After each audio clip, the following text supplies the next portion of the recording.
নমস্কার, আমি সাধনা। আপনারা দেখছেন সাধনা রান্নাঘর। তো আমি আজকে ঘরোয়া পদ্ধতিতে একটা আলুর দম করব। তাই এখানে আমি ছোট বড় সব পিস আলু নিয়েছি, দুটো টমেটো নিয়েছি, ছোট বড় কাঁচা পাকা। তো আমি এখন কেটে নেব। একদম সহজ উপায়, ঘরোয়া পদ্ধতিতে কীভাবে আলুর দম করে আমি তাই করব।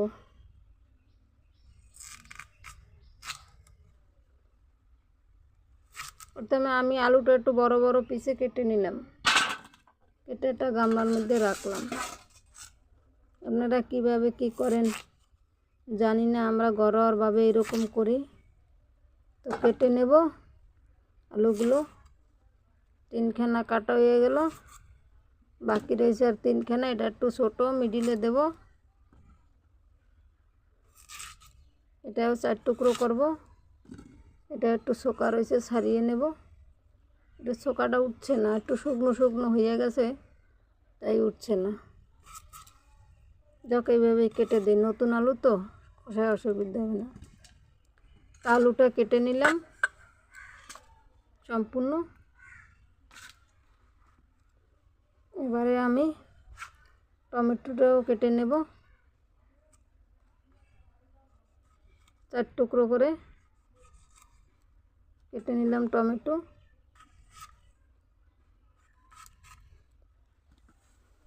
তো দেখতে থাকুন।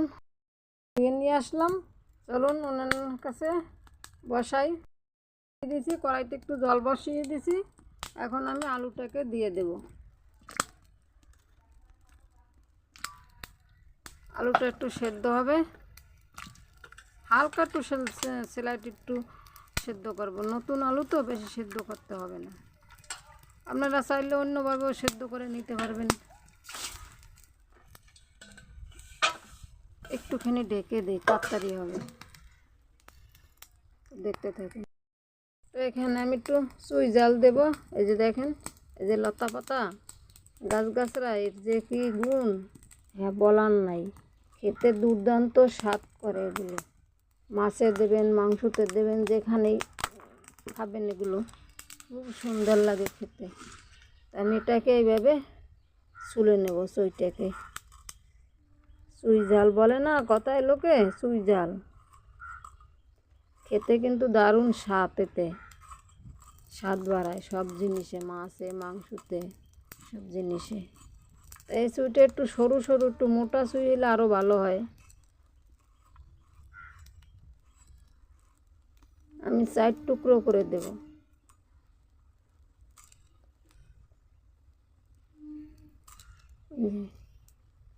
কেটে নিলাম। একটু মশলা নিয়েছি, সাদা জিরা, আদা, কাঁচা লঙ্কা একটু বেটে নেব।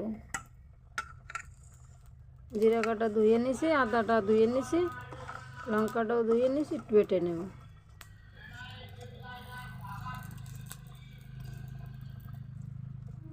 তো দেখতে থাকুন, বেটে নিচ্ছি। ওটা হয়ে গেছে, এখন আমি তুলে নেব।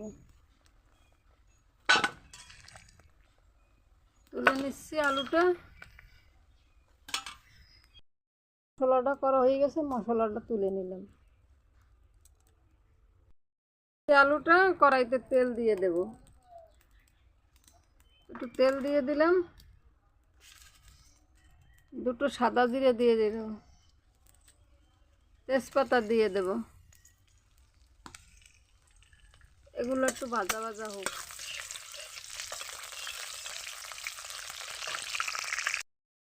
জিরে ভাজা হয়ে গেছে, বাটা মশলাটা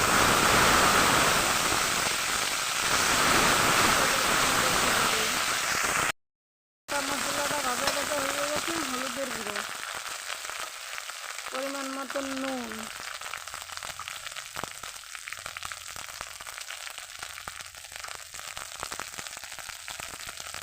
পাকা কাঁচা টমেটো,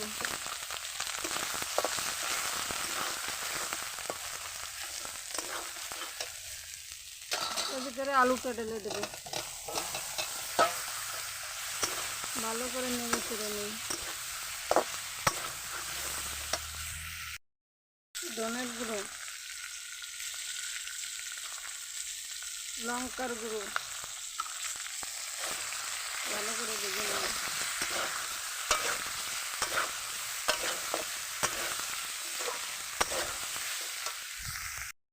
জাল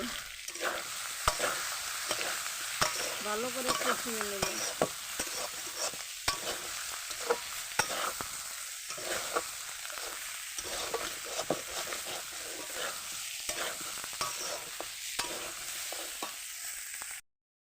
তাহলে আমার ভালোভাবে ভাজা হয়ে গেছে। এখন আমি পরিমাণ মতন জল দিয়ে দেব। জল দিয়ে দিলাম। নেড়ে ছেড়ে দেবো। দেখুন আমার ঘরোয়ার পদ্ধতিতে আলুর দমটা কিন্তু হয়ে গেছে। এখন আমি এর ভিতরে একটু গরম মশলা দিয়ে দেবো।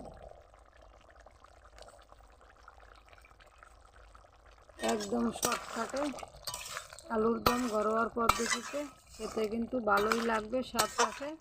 আমরা এরকম বানিয়ে বাড়িতে খাই, আপনারাও খাবেন। ভিডিওটা ভালো লাগলে লাইক কমেন্ট শেয়ার করবেন। যেমনি পাশে আছেন তেমনি পাশে থাকবেন। চ্যানেলে যারা নতুন আছেন অবশ্যই চ্যানেলটি সাবস্ক্রাইব করবেন, অবশ্যই করবেন। তো নামিয়ে নেব, নামিয়ে নেই। ততক্ষণ ভালো থাকবেন, সুস্থ থাকবেন। দেখা হবে আগামী ভিডিওতে। তো এবার আসি, নমস্কার, সবাই ভালো থাকবেন। নামিয়ে নিলাম। কালারটা কত সুন্দর হয়েছে দেখছেন, একদম হালকা মশলায়।